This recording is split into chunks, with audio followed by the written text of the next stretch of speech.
พระแก้วเจ้าดังสามประการอันมีพระพุทธพระธรรมพระสงฆ์กุลพ่อกุลแม่กุลครูบาอาจารย์กุลศีลธรรมกรรมฐานจงมาปกห่มรักษาครูบาอาจารย์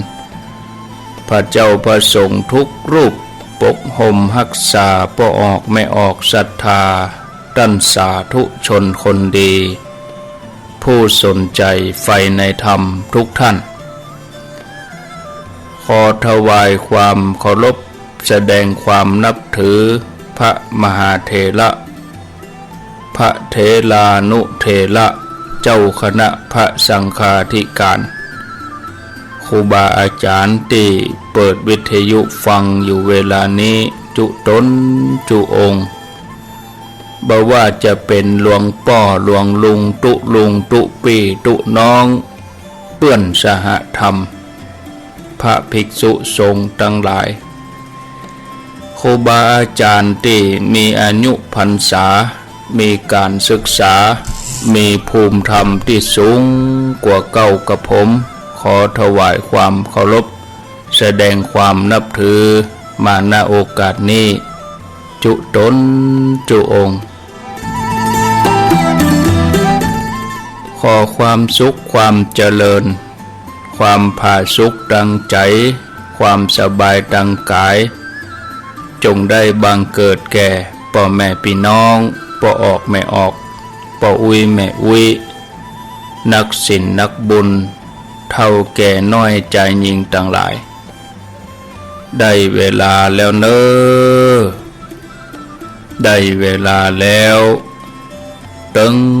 เวลาแล้วได้เวลาสำหรับการรับฟังธรรมะ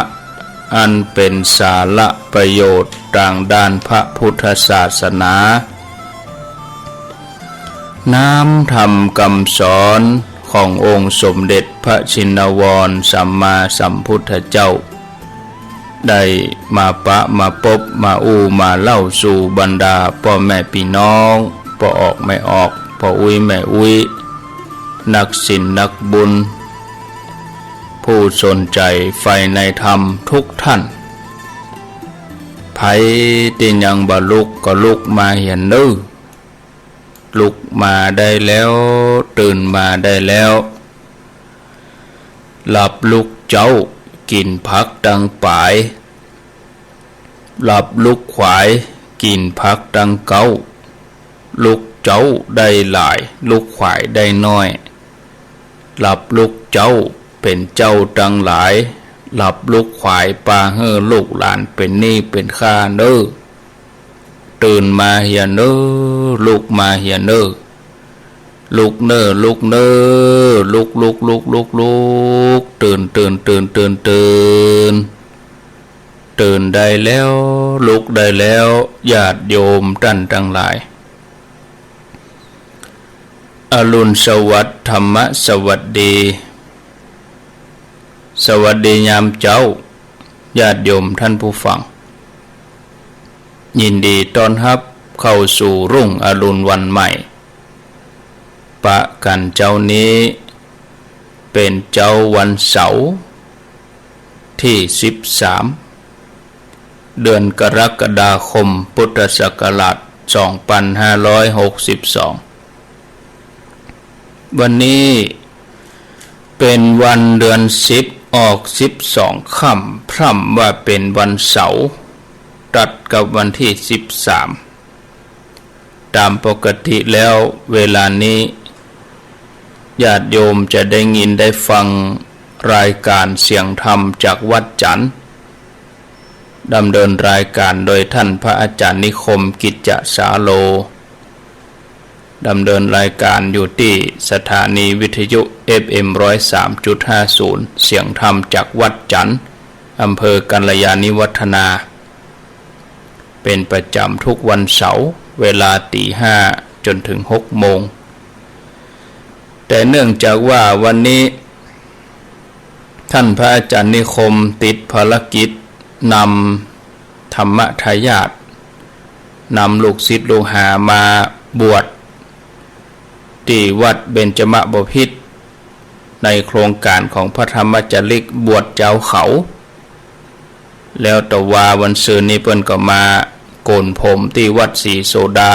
พระอารามหลวงเสร็จเรียบร้อยแล้วก็เปิ้นก็ได้เดินทางพร้อมกับนาคทั้งหลายไปที่วัดเบญจมบพิตรในโครงการบวชของธรรมทายาทโครงการธรรมจาริกก็หลายร้อยหลายพันตนเหมือนกันเปิ้นไปกันตะวานี่ก็คงจะติดภารกิจบ่สามารถที่จะจัดรายการได้อาตมาภาพก็จะได้แทนเปิ้นแล้วก็วันนี้ก็จะได้อยู่โดยการต่อเนื่องไปถึง7 โมงอยู่ด้วยกัน2 ชั่วโมงความจริงแล้ววันเสาร์ก็จะต้องเข้ารายการเวลาตี 3ตี96แล้วก็ตี91เอานี่ก็ได้ฟังพร้อมกันพร้อมกับสถานีวิทยุทางเมืองฝางก็ได้ยินได้ฟังพร้อมกันในช่วงเวลาตี 3วันนี้ก็เลยขอท่านชัยวัฒน์เปิ้นได้จัดแทนในช่วงแรกถ้าจะเมาลวดเนื้อก็นักลำไปก็แบ่งเบากันไปญาติโยมทั้งหลายก็จะเบื่อก่ายเหตุคอนเนาะตั้งแต่ตี 3จนถึง7 โมงเนี่ยแถมอย่างหนึ่งก็เปลี่ยนบรรยากาศด้วยเนาะศรัทธาญาติโยมสลับสับเปลี่ยนกันไปสะเตื้อเปิ้นบ่ได้อยู่อาตมาก็แทนไปอาตมาบ่ได้อยู่เปิ้นก็แทนกันไปมีหลายครั้งขอท่านชัยวัฒน์เปิ้นแทนสะเตื้อก็ยาวถึง7 โมงปุ่นก็มีเนาะวันนี้ก็จะได้อยู่กับญาติโยมไปจนถึงเวลา7 โมง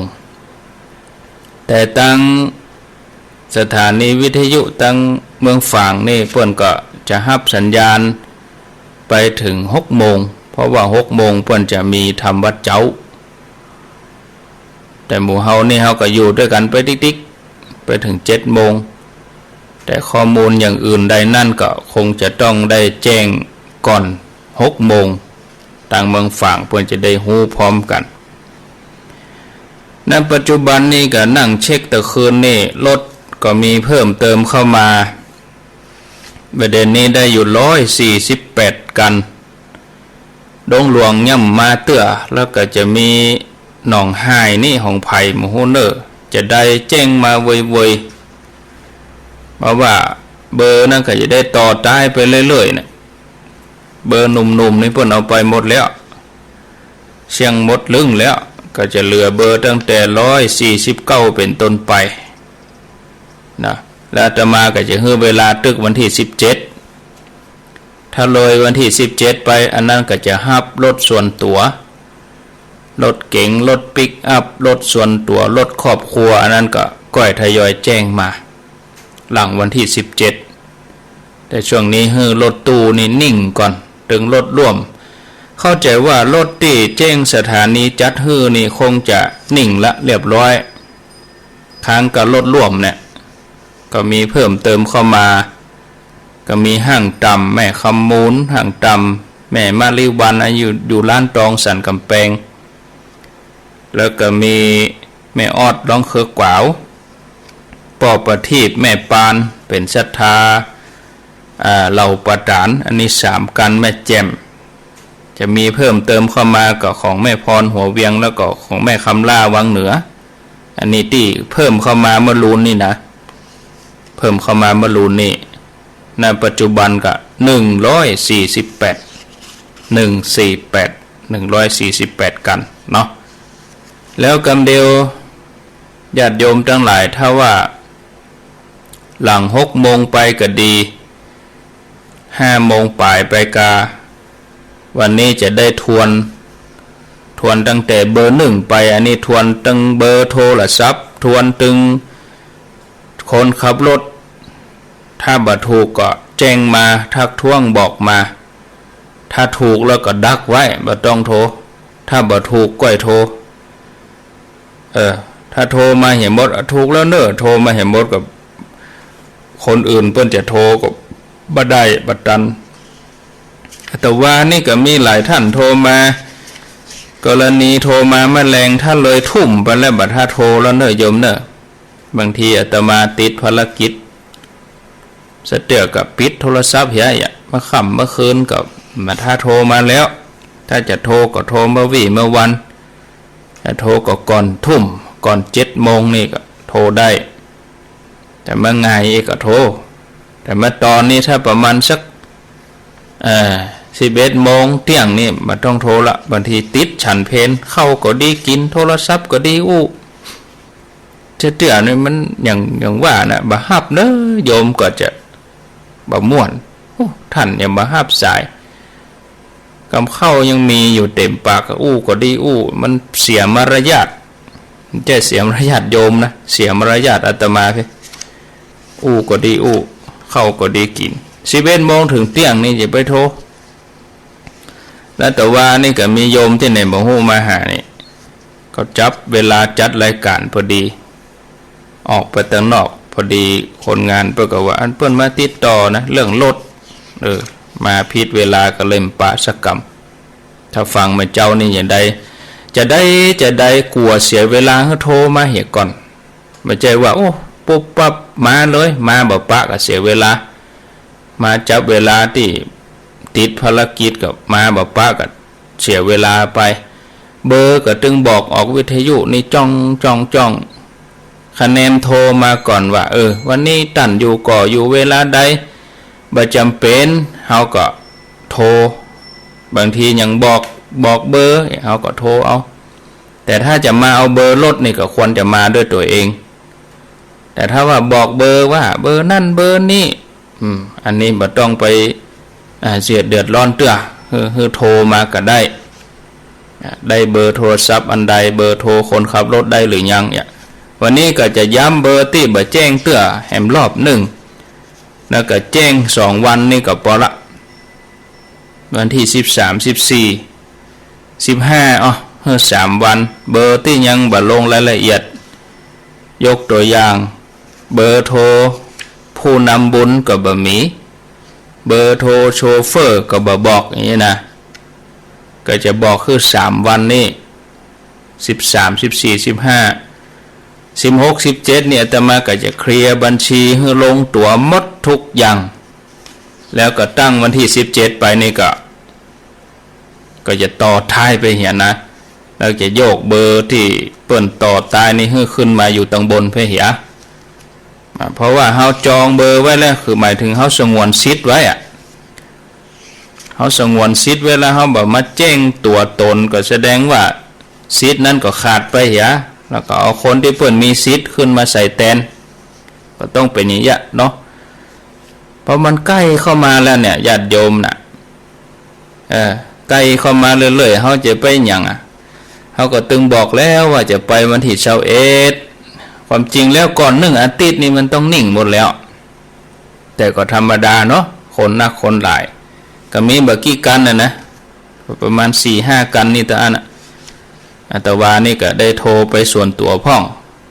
ติงยังบ่มีเตื้อก็จะตึกวันที่15ถ้ายังซ่อรถบ่ได้ก็บอกมาจะจัดไปฮื้อถ้าบอกว่าโอ้รถมีไหนบ่ฮู้ท่านอาจารย์นะก็เดี๋ยวโทรมาเนอะแต่จะไปจวนจ้ำไปจะแถม2 วันแล้วไปซ่อรถมันจะไปตันจะได้โยมรถตู้นี่เปิ้นกะเปิ้นเกณฑ์ล่วงหน้าเป็นเกิงเดือนเปิ้นพอดีเปิ้นรับงานเนาะชุกละหุกล้ำไปก็ตึงฮู้ว่าเฮาจะไปวันที่21เนาะอันนี้ก็แจ้งย้ำเตือนบอกให้ศรัทธาญาติโยมโดยเฉพาะรถร่วมนะแต่ถ้ารถสถานีนี่มีปัญหาเปิ้นก็จัดการไปก็อุ่นใจไว้อย่าเรียบร้อยแน่นอนมามีปัญหาอุ่นใจไว้ก็จะจ้าน้อยก็บ่เป็นหยังเนาะหลายหากันนะศรัทธาญาติโยม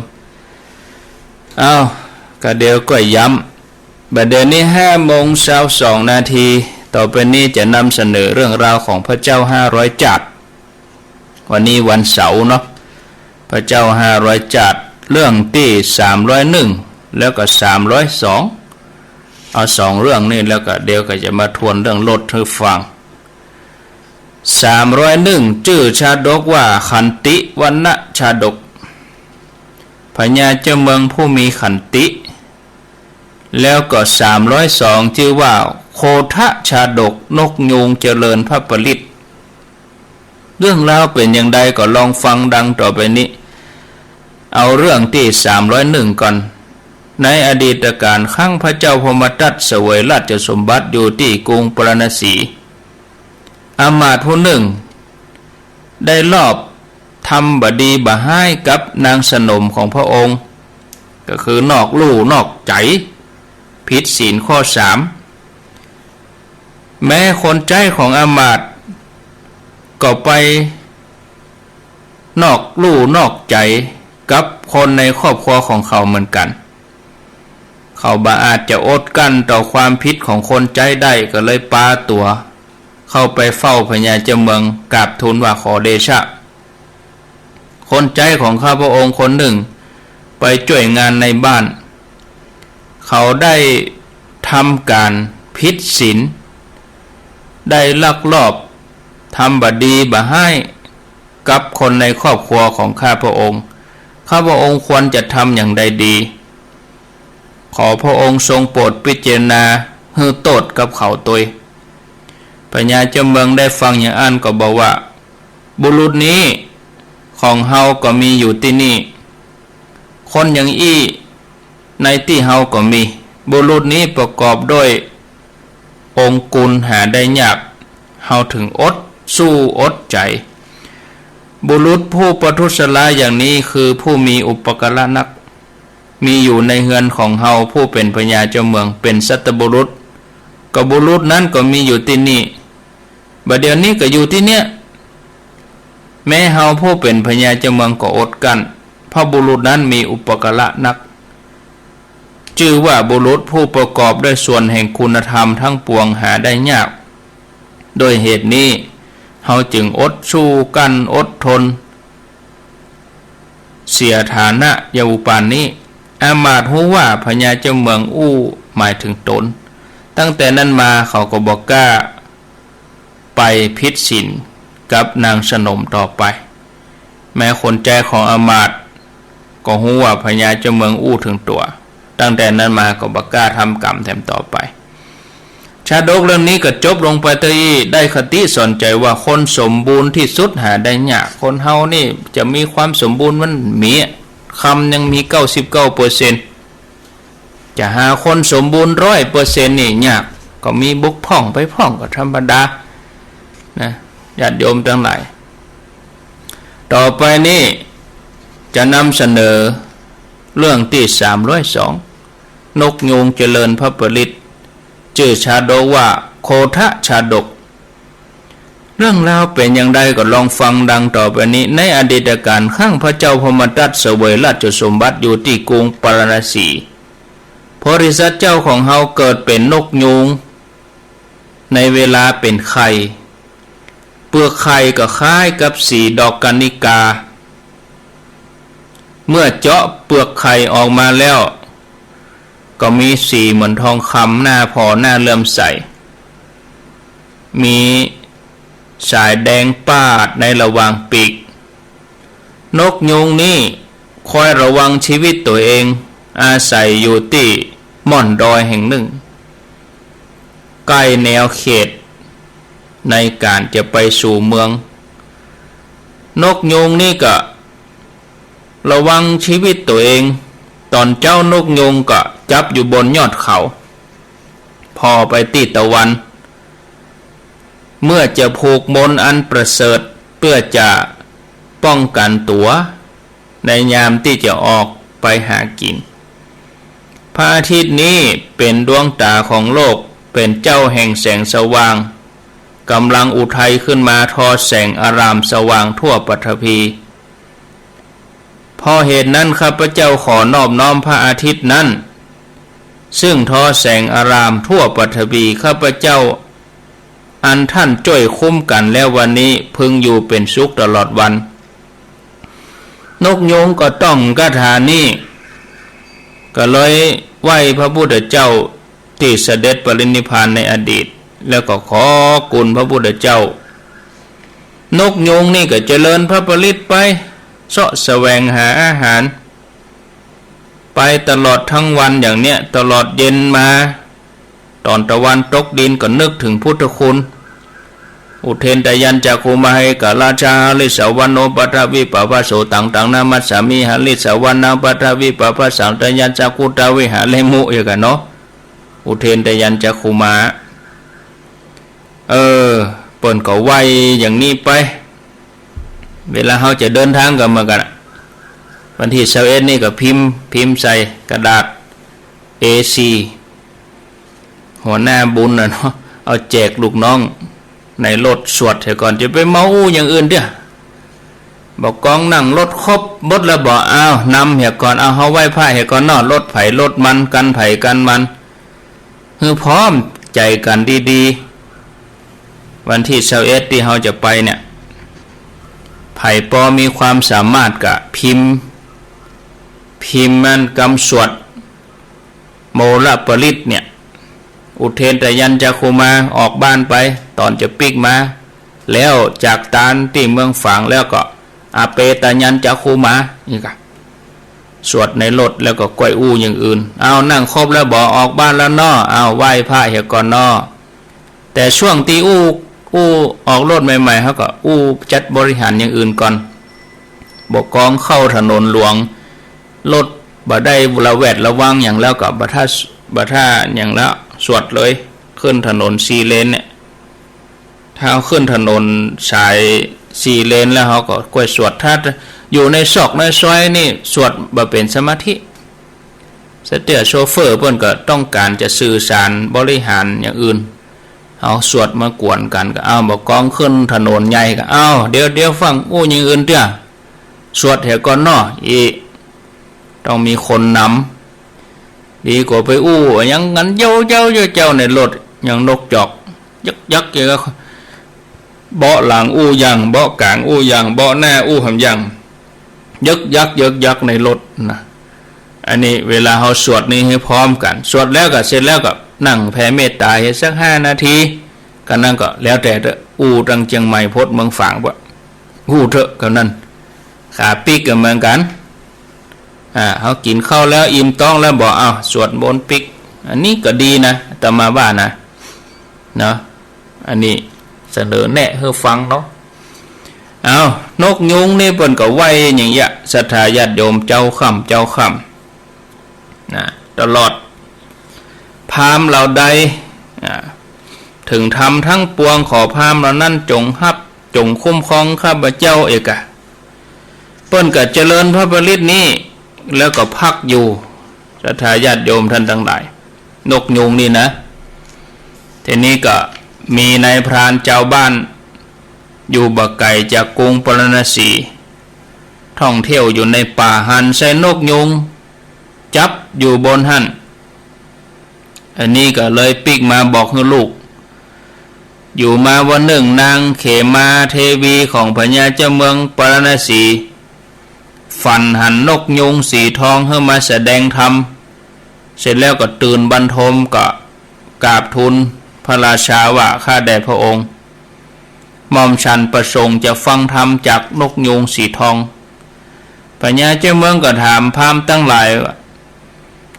ไผ่หูจักพ่องไผ่หูตี้พ่อง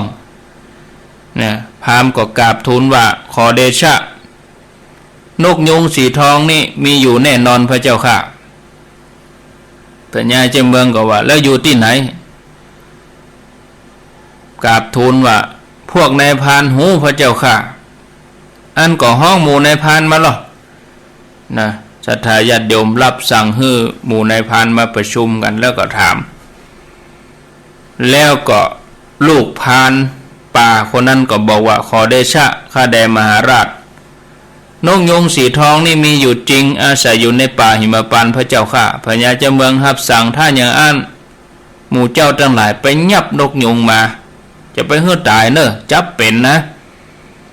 นายพรานก็เอาบ่วงไปดักไว้ตีนกยุงจังลงมากินอาหาร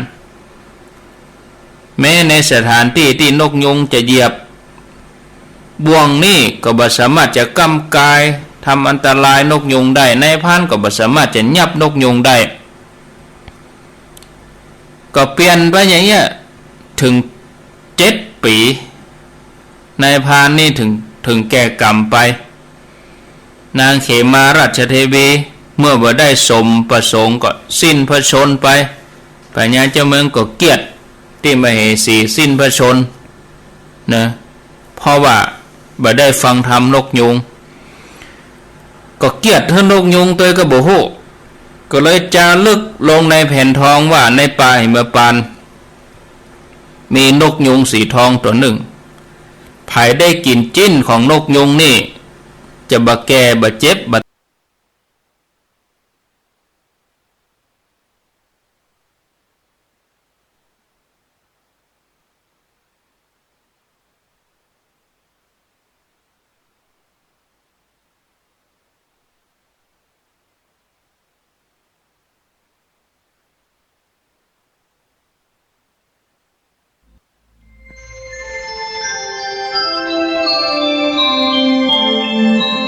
ขณะนี้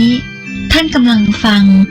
สถานีวิทยุกระจายเสียงคลื่นเพื่อการศึกษาพระพุทธศาสนาและวัฒนธรรมระบบ FM 104.5 เมกะเฮิรตซ์ออกอากาศณวัดฝายหินตำบลสุเทพอำเภอเมืองจังหวัดเชียงใหม่โทรศัพท์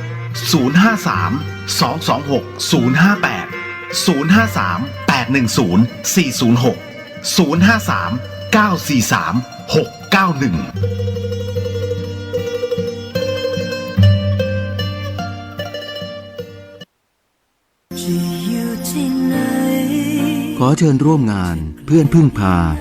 2562 ภายใต้แนวคิดแบ่งปันพอเพียงยั่งยืน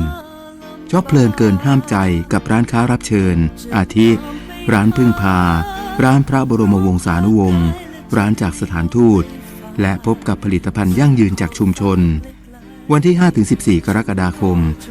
2562 ตั้งแต่เวลา 11 นาฬิกาถึง 21 นาฬิกายกเว้นวันศุกร์และวันเสาร์เปิดถึงเวลา 22 นาฬิกาณอาคารกีฬานิมิตรบุตรสนามกีฬาแห่งชาติ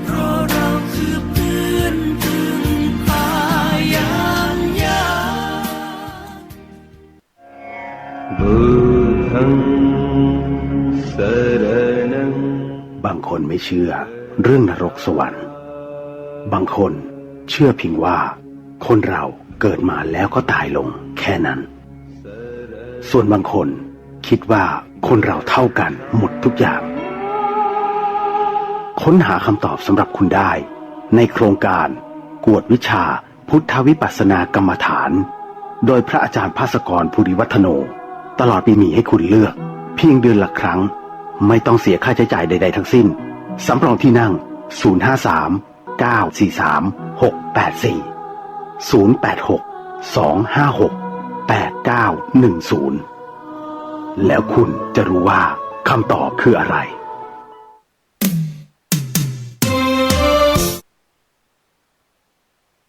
กราบนมัสการสวัสดีญาติธรรมทุกท่านเจ้ากลับมาพบปะกับทนายปอแหมแล้วนะเจ้าวันเสาร์ช่วงเวลา 5:00 ถึง 6:00 เช้านะเจ้าช่วงเช้าก่อนต้นรายการจะเป็นสปอตรายการแล้วก็จะเป็นเพลงธรรมะนะเจ้าได้เมตตาปารมีจากท่านพระครูสมุวิสุวัฒน์วรกิจโจนะเจ้าได้โปรดเมตตาปารมีเปิดเพลงธรรมะเผยแพร่หมู่เฮาพร้อมกับเรื่องราวธรรมะหลายๆเรื่องนะเจ้าถ้าจะกราบพระตอนเช้าต้องตื่นมานะเจ้ากราบพระระน้อมนำจิตขึ้นนอบน้อมต่อพระพุทธองค์นะเจ้าแล้วก็กราบขอศีลจากพระผู้มีพระภาคเจ้านะเจ้าแล้วก็รับมาปฏิบัตินะเจ้าเมื่อกราบขอศีลเราต้องมารับมาปฏิบัตินะเจ้าถ้ากราบขอศีลแล้วมารับมาปฏิบัตินี่อันตรายนะเจ้าก็เมื่อวานนี้นะเจ้าเป็นวันที่13 กรกฎาคมนะเจ้าพระเจ้าวรวงศ์เธอพระองค์เจ้าโสมสวรีกรมหมื่น สุทธนารีนาถนะเจ้าครบโอกาสวันคล้ายวันประสูติก็ขอพระองค์ทรงพระเจริญนะเจ้าควรมีควรแล้วแต่จะโปรดข้าพระพุทธเจ้าทนายปอนะเจ้ารายการสาระกฎหมาย 104.5 เมกะเฮิรตซ์นะเจ้าก็ขอน้อมรำลึกในพระมหากรุณาธิคุณนะเจ้าในพระกรณียกิจทั้งหลายนะเจ้ากิจการงานทั้งหลายที่พระองค์ได้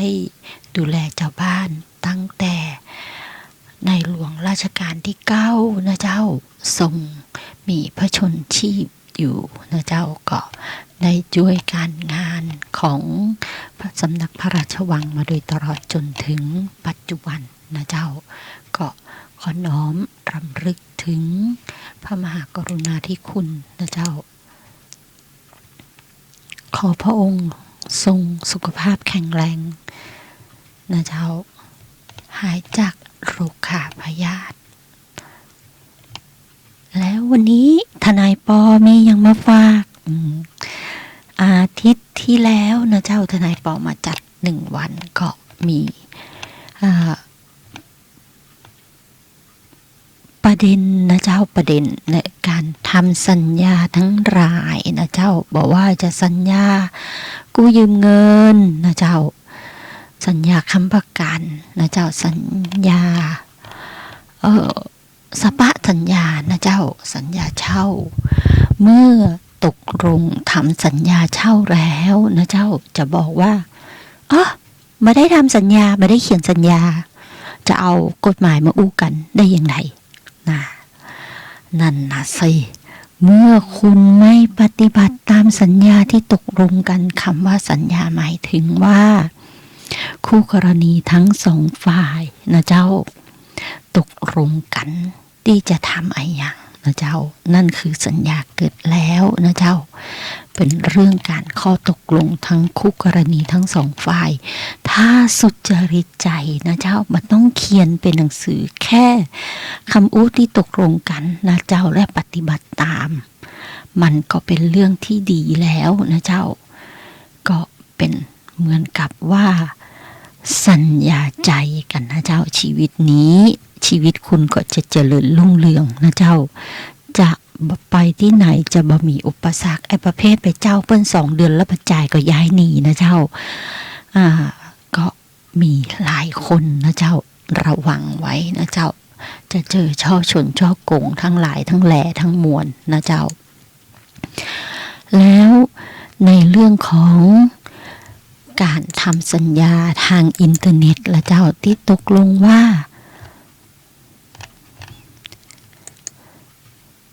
เมื่อวันซืนนี้นะเจ้าที่มีข่าวว่า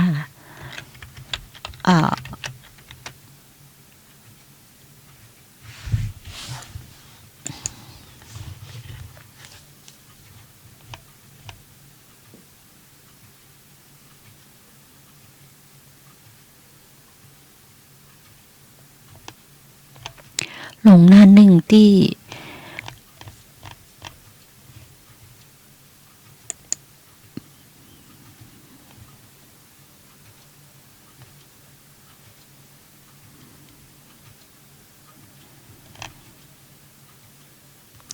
ตกลงทำสัญญากันนะเจ้าว่าจะทำการค้านะเจ้าเปิดการลงหุ้นละ499,999 บาทเพื่อเปิดร้านขายของนะเจ้าขายยังขายกัดนะเหมือนกัด20 บาททั้งรายนะเจ้าเขียนหน้าร้านว่าทุกอย่าง20 บาทแต่พอเข้าไปแล้ว20 บาทเฉพาะมุมนะเจ้าอย่างอื่นก็ต่ำราคาอันนั้นก็ว่ากันไปนะเจ้านั่นเป็นโฆษณาทางการค้านะเจ้าแต่ที่ทำสัญญาตกลงกันว่าส่งของเปิดร้าน20 บาท ลงทุนไป400,000 กว่าบาทจะจัดระบบจะทำการเงินจะทำนั่นทำนี่แต่พอถึงเวลาแล้วผมส่งให้ของให้คุณช้าเองผมไม่ได้เจตนาจะหลอกนะไอการส่งของช้านั่นแหละคือการที่ผิดสัญญาแล้วนะเจ้ากฎหมายมันบอกไว้ในการทำสัญญาทางแพ่งการเรื่องข้อตกลงระหว่างคู่กรณี2 ฝ่ายเป็นสาระสำคัญอย่างยิ่งนะเจ้าในการทำสัญญาทางแพ่งตรงนี้คุณจะบอกว่าคุณมาได้โกงเป็นไปมาได้นะเจ้า10 วันค่าเสียหายก็เกิดขึ้นแล้วนะเจ้า20 วันค่าเสียหายก็เกิดขึ้นแล้วเพราะฉะนั้นการทำกิจการการงานอย่างก็ตามนะเจ้าถ้าแม้เพียงแค่ตกลงกันแล้วยังทำมาได้นะเจ้าเปิ้นฮ้องว่าผิดสัญญานะเจ้าถ้าผิดสัญญามันก็เข้าสินข้อไหนใน5 ข้อสินในเรื่องข้อมุสานะเจ้านั่นต้องระวังไว้นะเจ้าจะบอกว่าบ่ได้เจตนาบ่ได้นะเจ้าหลายเรื่องทนายปออยากนำเรียนและเตือนหมู่เฮาทั้งหลายนะเจ้าว่าอย่างในการทำสัญญานั้นเมื่อผิดสัญญาแล้วนะเจ้าในทางแพ่งเป็นบอกว่าต้องบอกกล่าวนะเจ้าถ้าทำสัญญาแล้วบ่ปฏิบัติทำสัญญาก็ต้องบอกกล่าวเลิกสัญญานะเจ้าเมื่อบอกกล่าวเลิกสัญญาก็เรียกค่าเสียหายจากการที่เปิ้นบ่ปฏิบัติตามสัญญานั้นนะเจ้านั่นคือหลักเกณฑ์ของกฎหมายที่ต้องทำตามกระบวนการแล้วคุณก็บอกว่าทำสัญญาไปแล้วเปิ้นบ่ปฏิบัติทำตามสัญญาไม่ชำระหนี้ตามกำหนดเวลาแต่ว่ามีหนี้ที่เหลืออีกประมาณ10 นัดจะทำอย่างไรดีทนายปอก็บอกว่าให้เลิกสัญญาทั้งหมดนะเจ้าโดยทำหนังสือบอกกล่าวเลิกสัญญาเพราะนัดแรกเปิ้นบ่ทำเมื่อนัดแรกบ่ทำนัดต่อไปก็บ่ทำนัดที่เหลือก็คงต้องบอกเลิกสัญญาแล้วก็เสร็จแล้วก็เรียกค่าเสียหายในการกลับคืนสัญญาทั้งหมดที่เกิดขึ้นนะเจ้าความเสียหายนั้นเกิดขึ้นอย่างไรเขียนเป็นรายการไปนะเจ้าทีนี้เข้าใจหรือยังนะเจ้าในเรื่องการปฏิบัติตามสัญญาและการไม่ปฏิบัติตามสัญญาเพราะฉะนั้นทนายปอจึงอยากเชิญชวนหมู่เฮานะเจ้าชีวิตเฮาสำคัญอย่างยิ่งเพราะฉะนั้นต้องรับศีลและปฏิบัติตามศีลให้ได้มีธรรมะในจิตใจนะเจ้า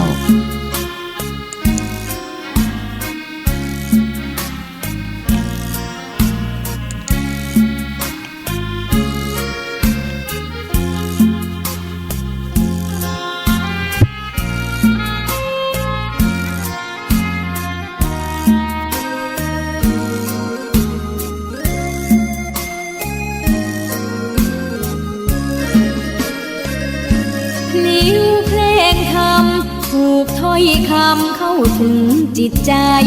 ฟังรายการวิทยุเสียงใสส่งถึงใจไปสู่ปลายนาสารธรรมน้อมนำองค์พระศาสดาบอกผู้คนทั่วลา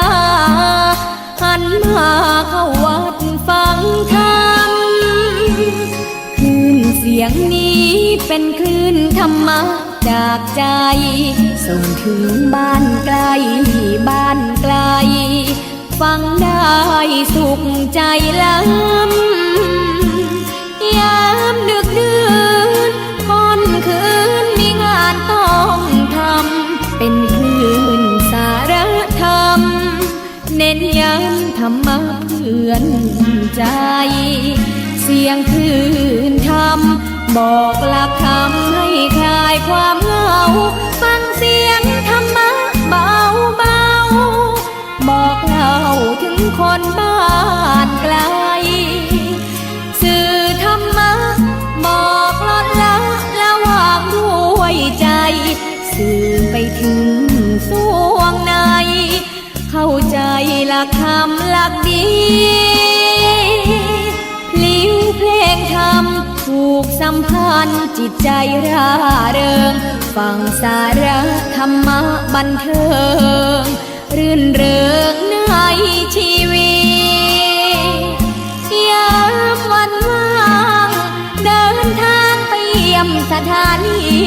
นัดพบกันน้องพี่วันนี้วันดีวันเสาร์ส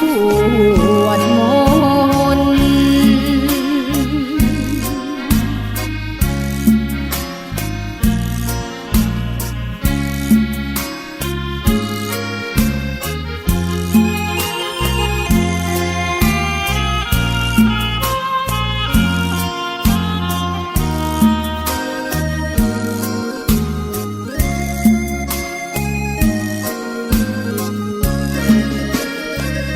เสียงคลื่นทำบอกหลักคำให้คลายความเหงาฟังเสียงธรรมะเบาเบาบอกเล่าถึงคนบ้านไกลสื่อธรรมะบอกลดละระหว่างด้วยใจสื่อไปถึงสวงในเข้าใจหลักธรรมหลักดีลิ้วเพลงธรรมถูกสัมพันธ์จิตใจร่าเริงฟังสาระธรรมะบันเทิงรื่นเริงในชีวิตยามวันว่างเดินทางไปเยี่ยมสถานีนัดพบกันน้องพี่วันนี้วันดีวันเสาร์สวดมนต์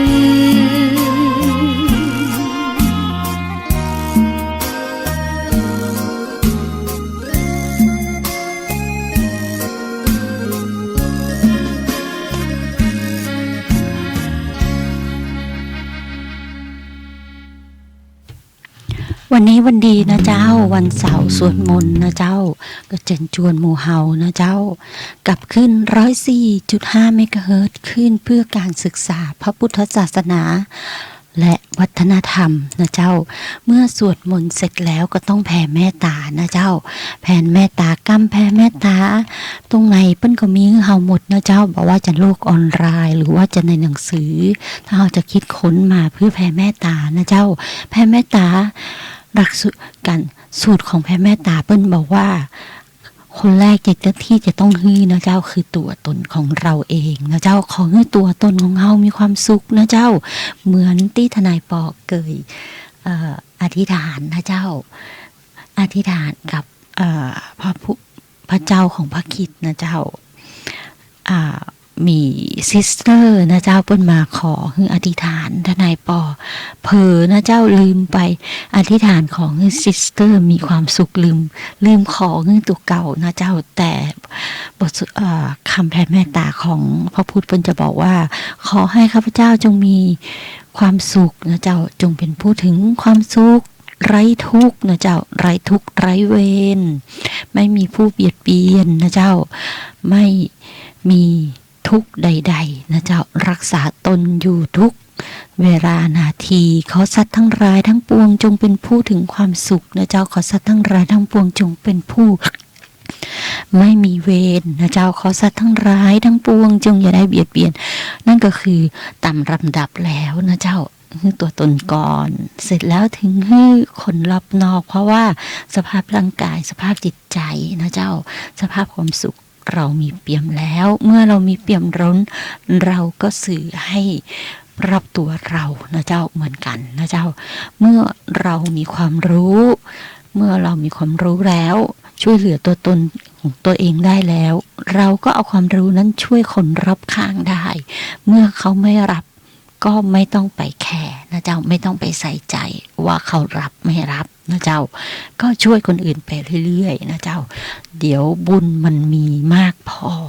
จนล้นถึงที่แล้วนะเจ้าท่วมท้นทุกที่ทุกทางแล้วนั่นแหละกุศลจะนำพาให้ท่านได้พบแต่คนที่ดีนะเจ้าคนที่ไม่ดีก็จะหายไปนั่นเองนะเจ้าก็สัพเพสัตตา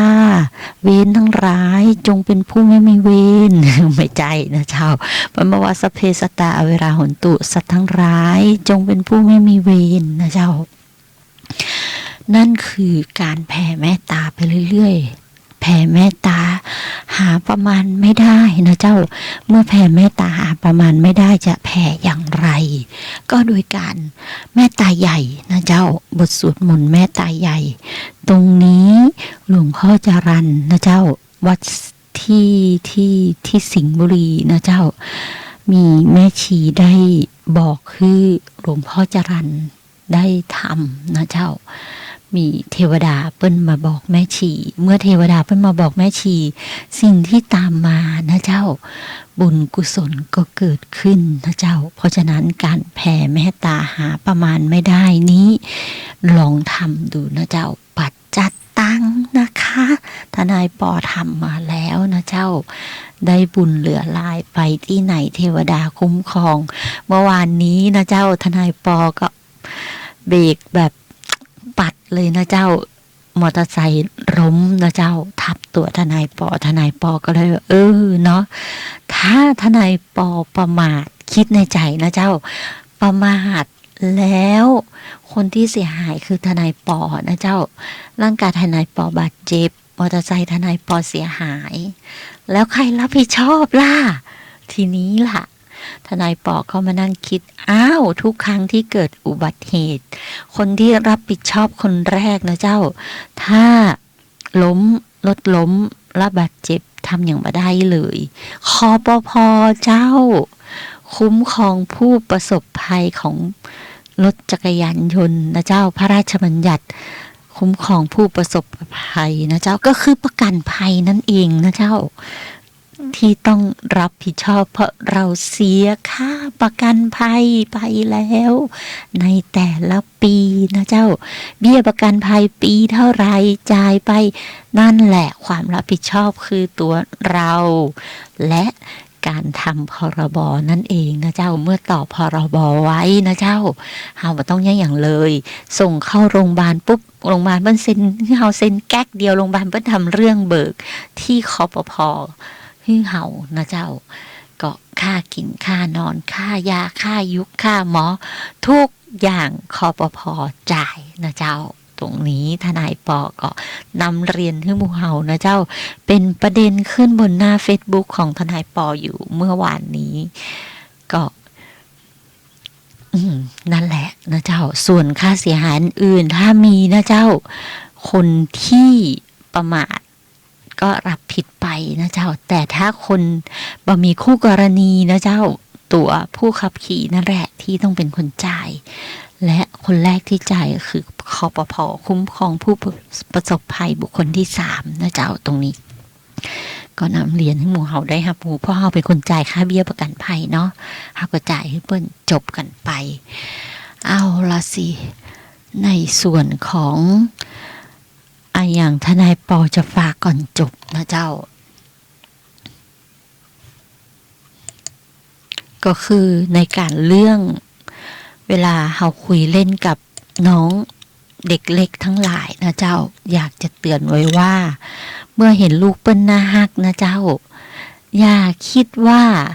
ทำเด็กแล้วไม่ผิดนะเจ้าแค่หยิกเด็กเนี่ยคุกแล้วนะเจ้ารอไลน์นิวส์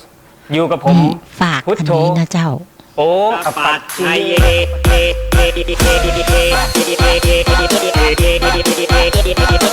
พบกันทุกวันที่1ของทุกเดือนทาง YouTube ช่อง Cinet Channel แล้วก็อย่าลืมนะครับกดติดตามกดกระดิ่งแจ้งเตือนจะได้ไม่พลาดกับคลิปใหม่ๆความรู้ใหม่ๆต่อกันมาในคลิปเห็นไหมครับเนี่ยเป็นห้างสรรพสินค้าแห่งหนึ่งเดี๋ยวทีมงานขอหยุดนะครับเนี่ยจังหวะเนี้ยจะมีผู้หญิงคนหนึ่งเนี่ยมาจากด้านหลังเพต่อแล้วก็เริ่มเอามือเข้าไปหยิกเด็กพอสักพักน้องก็ร้องไห้ขึ้นมาแล้วคนก็วิพากษ์วิจารณ์กันอยู่ในโซเชียลครับคุณจิตรลุครับวันนี้เรามีผู้รู้มาตอบใช่ไหมครับค่ะวันนี้เราได้รับเกียรติจากสมาชิกสภานิติบัญญัติแห่งชาติและเป็นประธานกรรมาธิการสังคมคณะกรรมาธิการสังคมกิจการเด็กเยาวชนสตรีผู้สูงอายุคนพิการและผู้ด้อยโอกาสสภานิติบัญญัติแห่งชาติชื่อกรรมาธิการเขาครับคุณจิตรลุคุณติดอะไรวันนี้เราได้รับเกียรติจากท่านวรรลบนาคนานุรักษ์นะครับสดจากรัฐสภาสวัสดีครับครูหยุยผมพุทโธครับจากรออะไรครับสวัสดีครับครูเห็นคลิปที่ทีมงานผมส่งให้แล้วใช่ไหมครับเห็นแล้วครับคลิปที่มีบุคคลไปหยอกล้อด้วยการหยิกใช่ไหมครับเด็ก ที่อยู่ในคลิปนั้นใช่ไหมครับ ครับ เห็นแล้วครับ เอาผิดกับคนที่หยิกเด็กในคลิปได้ไหมครับ คือในพรบคุ้มครองเด็กเนี่ยมันพูดไปชัดมากเลย ครับ ในมาตรา 26 ว่าผู้ใดกระทำทารุณกรรมต่อเด็กทั้งร่างกายจิตใจอารมณ์สังคมเนี่ยถ้าเจตนาไปทำร้ายเขาเนี่ยมีความผิดทั้งนั้นเลยแล้วโทษหนักนะสมัยนี้โทษหนักมาก ตามกฎหมายพูดไปชัดเจนว่ามันทั้งโทษจำแล้วก็โทษปรับด้วยซ้ำไป ปรับเลยเหรอครับ ปรับเนี่ย30,000หรือที่หนักกว่านั้นคือหรือจำคุก3 เดือนหรือทั้งจำต้องระวังไว้ให้ดี ครับ ความจริงคนที่กระทำความผิดต่อเด็ก ครับ เนี่ยเป็นทั้งคนที่ใกล้ชิดแม้ทั้งพ่อแม่ด้วยนะครับต้องระวังให้มาก ถ้ารายละเอียดต้องการแล้วก็สนใจมากติดต่อมาได้ที่สภาเลยครับ ครับ ที่คณะกรรมการสังคม หรือฝากทางรายการก็ได้ แล้วผมจะหาเวลามาตอบ ครับ ให้ท่านชัดเจนมากกว่านี้ครับ ครับวันนี้ก็ เจ้านั่นเป็นบางส่วนบางตอนของรออะไรของ CNET Channel นะเจ้าเปิ้นเอามาทำเป็นคลิปฟังง่ายๆเหมือนบ่มีสาระแต่สาระมากรายนะเจ้าคือรออะไรนะเจ้าก็ลองเปิด YouTube ค้นหาดูมีหลายคลิปเลยนะเจ้าเกี่ยวกับสาระกฎหมาย แต่ที่ทนายปอดูเรื่องคุ้มครองเด็กปี 2546 นะเจ้าเปิ้นเอามาเขียนไว้ว่าใครที่ทำละอ่อนนะเจ้าก็ระมัดระวังไว้นะเจ้าในเรื่องนี้ปรับรายหมื่นตุยนะเจ้าเพราะฉะนั้นทำจิตใจให้ใสทำให้ใจให้สะอาดโดยการหับสินนะเจ้าแม้บางครั้งอาจจะมันไส้มันเล็กๆก็ได้นะเจ้าแม่มันทำกู้อะไรประมาณนั้นอย่าไปทำนะเจ้าถ้าทำแล้วผลเสียจะตามมานะเจ้าหรือพ่อมันทำกู้แม่มันทำกู้ลูกมันทำกู้พี่มันทำกู้อย่าไปยุ่งนะเจ้าเอาเป็นว่าคือมันเป็นไปตามกรงกรรมนะเจ้ากรงกรรมกลับมาฉายรอบ2นะเจ้าทางช่อง7โอ้โหสนุกช่อง3เนาะแม่ทนายปอนี่สงสัยจะอายุเยอะแล้วเนาะลงลืมกรงกรรมอยู่ช่อง3นะเจ้าเป็นนิยายที่สอดแทรกธรรมะของพระพุทธศาสนาได้อย่างดีเยี่ยมนะเจ้า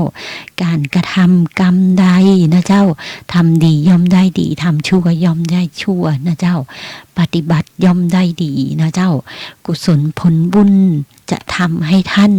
ประสบความสำเร็จได้ถ้าท่านภาคเพียรปฏิบัติธรรมนะคะ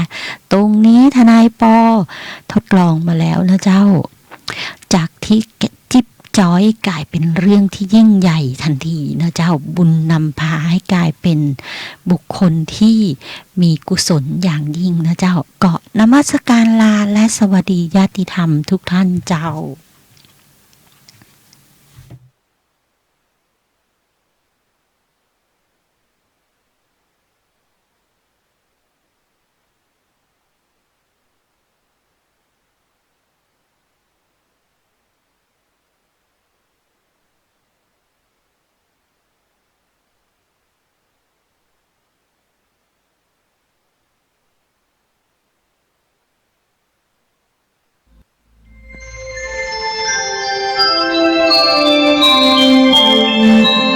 ขณะนี้ท่านกำลังฟังสถานีวิทยุกระจายเสียง คลื่นเพื่อการศึกษาพระพุทธศาสนาและวัฒนธรรม ระบบ FM 104.5 เมกะเฮิรตซ์ออกอากาศณวัดฝายหิน ท่านกำลังติดตาม ตำบลสุเทพอำเภอเมือง วิทยุกระจายเสียงพระพุทธศาสนาแห่งชาติและสังคม คลื่นเพื่อการศึกษาพระพุทธศาสนาและวัฒนธรรม ระบบ FM 104